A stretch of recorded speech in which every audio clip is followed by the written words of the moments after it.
আসসালামু আলাইকুম। সেশন ৪ কাজের মূল্য দেই তো কাজের মূল্য পাই। আজকে আমরা দেখব ৩৩ পৃষ্ঠার এই ছকটি এবং ৩৫ পৃষ্ঠার যে ছকটি আছে এই ছকগুলো আমরা পূরণ করব। চলো প্রথম থেকেই দেখে নেই। গত সেশনে আমরা খেলার মাধ্যমে বিভিন্ন ধরনের বুদ্ধিবৃত্তিক সম্পদ খুঁজে পেয়েছি এবং ধারণা পেয়েছি। এখন বলি তো এই যে এত ধরনের বুদ্ধিবৃত্তিক সম্পদ আমাদের সামনে উন্মোচিত হলো, সেসব সম্পদ ব্যবহারের সময় আমাদের কি করা উচিত? আমরা আগেও এর উত্তরটি লিখেছি। আমাদের উত্তরটি নিচে লিখি। চলো আমরা উত্তরটি দেখে আসি। বুদ্ধিবৃত্তিক সম্পদ ব্যবহারের পূর্বে বুদ্ধিবৃত্তিক সম্পদের স্বত্বাধিকারীর অনুমতি নিতে হবে। অনুমতি না নিতে পারলে অন্তত ব্যবহারের সময় ওই সম্পদের মালিকের নাম উল্লেখ করতে হবে। তাছাড়া ব্যবসার স্বার্থে হলে কিছু অর্থ প্রদান করতে হবে। এখন চলো আমরা স্বত্বাধিকারীর অধিকার ও কোথাও স্বত্বাধিকারীর নাম না বললে কি হতে পারে তা জেনে নেই। স্বত্বাধিকারী হলেন যিনি কোনো বুদ্ধিবৃত্তিক সম্পদের মালিক। একটি গল্প আছে, গল্প আমরা দেখি। মিতু মোবাইলের একটি অ্যাপ্লিকেশন তৈরি করলো, যেটি দিয়ে মানুষ খুব সহজেই তার আশেপাশে পুলিশ অবস্থান বুঝতে পারবে এবং সবচেয়ে কাছে যে পুলিশটি আছে তার কাছে সহায়তা চাইতে পারবে। এই অ্যাপ্লিকেশন পরিচালনার জন্য মিতু আগে সরকারের কাছ থেকে একটি লাইসেন্স নিল।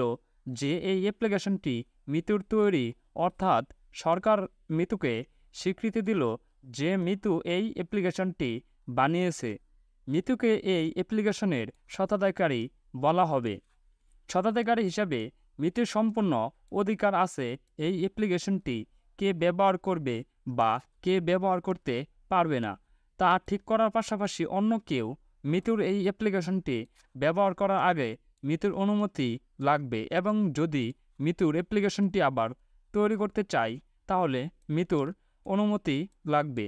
তবে এখানে মনে রাখা প্রয়োজন, মিতুর অ্যাপ্লিকেশনের মতো করে হুবহু কেউ যদি কিছু বানাতে চায় শুধু তাহলেই মিতুর অনুমতি লাগবে।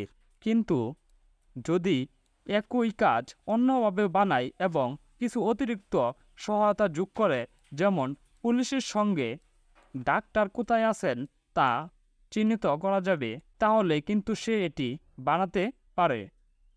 আমরা বুঝে নিলাম কাউকে হুবহু কপি করলে তাহলে তার অনুমতি নেওয়া লাগবে। আমরা যদি সাথে কিছু যোগ করি তাহলে তার অনুমতি নেওয়া লাগবে না।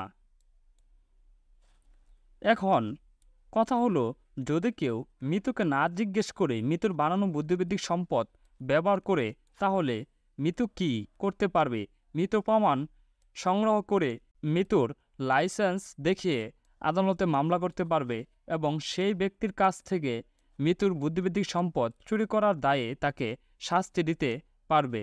এখন বলো তো, আমরা যদি কারো বুদ্ধিবৃত্তিক সম্পদ বা কোনো কিছু যা অন্য ব্যক্তি তৈরি করেছেন তা না বলে তার ব্যবহার করি বা নিজের নামে বা অন্য ব্যক্তির নামে চালিয়ে দেয় তাহলে কি হবে? হ্যাঁ, আমাদেরও শাস্তি হতে পারে।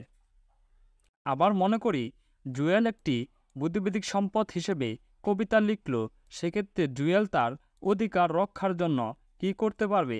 জুয়েল তার সম্পদের সুরক্ষার জন্য তার খাতায় কবিতাটি লিখে রাখল, যেখানে জুয়েল তার নাম ও তারিখ লিখল না, আবার কারো কাছে প্রকাশও করল না। সেক্ষেত্রে জুয়েল কিন্তু দাবি করতে পারবে না ওই কবিতাটি তার। কখনো যদি অন্য কেউ দাবি করে এটি তার কবিতা, তখন জুয়েল কিন্তু কিছু বলতে পারবে না কিংবা আইনের সহায়তাও নিতে পারবে না। সুতরাং আমরা আমাদের বুদ্ধিবৃত্তিক সম্পদের সুরক্ষা তখনই করতে পারব যখন সম্পদটি প্রকাশ হবে।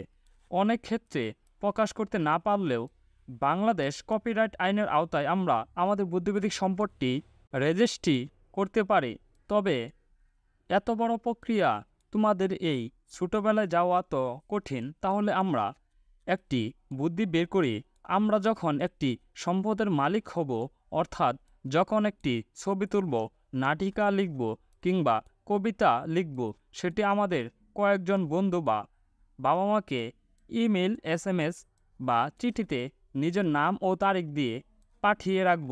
যদি কখনো ওই সম্পদ তার নিজের বলে দাবি করে, তখন আমরা প্রমাণ করে দেখাতে পারব তারও আগে একটি তারিখ এটি প্রকাশ করে রেখেছি। এবার চলো আমরা আরও একটি অনুশীলন করি। এটি হবে, যদি আমরা স্বত্বাধিকারীর নাম না ব্যবহার করি তাহলে স্বত্বাধিকারী ব্যক্তি কি ক্ষতি হতে পারে। পাশে বসে থাকা সহপাঠীর সঙ্গে আলোচনার মাধ্যমে নিচের ঘরে আমরা আমাদের অনুমানগুলো লিখি। চলো আমরা দেখে নেই 35 পৃষ্ঠার এই ছকটি। ক্রমিক নং, স্বত্বাধিকারীর ধরন, ক্ষতির ধরন। গায়ক গান গাওয়ার আগ্রহ হারাবেন, তিনি আর্থিকভাবে লোকসানের শিকার হবেন। লেখক লেখালেখির আগ্রহ হারাবেন, তিনি আর্থিকভাবে ক্ষতির শিকার হবেন। 3. গবেষক গবেষণা করতে উদ্বুদ্ধ হবেন না, নতুন কিছু উদ্ভাবনের জন্য নিরুৎসাহিত হয়ে পড়বেন। প্রোগ্রামার ওয়েবসাইট তৈরি, ডেভেলপমেন্ট কাজে আগ্রহ হারাবেন। প্রকাশক, তিনি আর্থিকভাবে ক্ষতিগ্রস্ত হবেন। ব্যবসায়ী, তিনি আর্থিকভাবে ক্ষতির শিকার হবেন। এবারে একটি নমুনা প্রতিবেদন দেওয়া হলো কিভাবে স্বত্বাধিকারীর নাম লেখা যায় তা বোঝার জন্য। নমুনা প্রতিবেদনে কিছু লেখা বেগুনি কালি করা আছে, যা মূলত কোনো নাম এবং সাল। এভাবেই প্রতিবেদনে স্বত্বাধিকারী লিখতে হয়। তবে এই প্রতিবেদনে সব ধরনের বুদ্ধিবৃত্তিক সম্পদের জন্য কিভাবে স্বত্বাধিকারীর নাম লিখতে হয় তা আসেনি। কোনো কবিতা হলে কবির নাম, কোনো হাতে আঁকা ছবি হলে চিত্রকারের নাম, কোনো ফর্মুলা হলে বিজ্ঞানীর নাম, কোনো দেশের পণ্য বা জাতীয় সঙ্গীত হলে সে দেশের নাম উল্লেখ করতে হয়। নমুনা প্রতিবেদন। আমার কোভিড-19 টিকা নেওয়ার অভিজ্ঞতা। অঞ্জনা আহসান, তারিখ ডিসেম্বর 5, 2021। তোমরা এটুকু দেখে নেবে নিজেরা। ধন্যবাদ শিক্ষার্থীরা। আমরা আগামী ক্লাসে দেখব সেশন 5 বিদ্যালয় পত্রিকা তৈরি।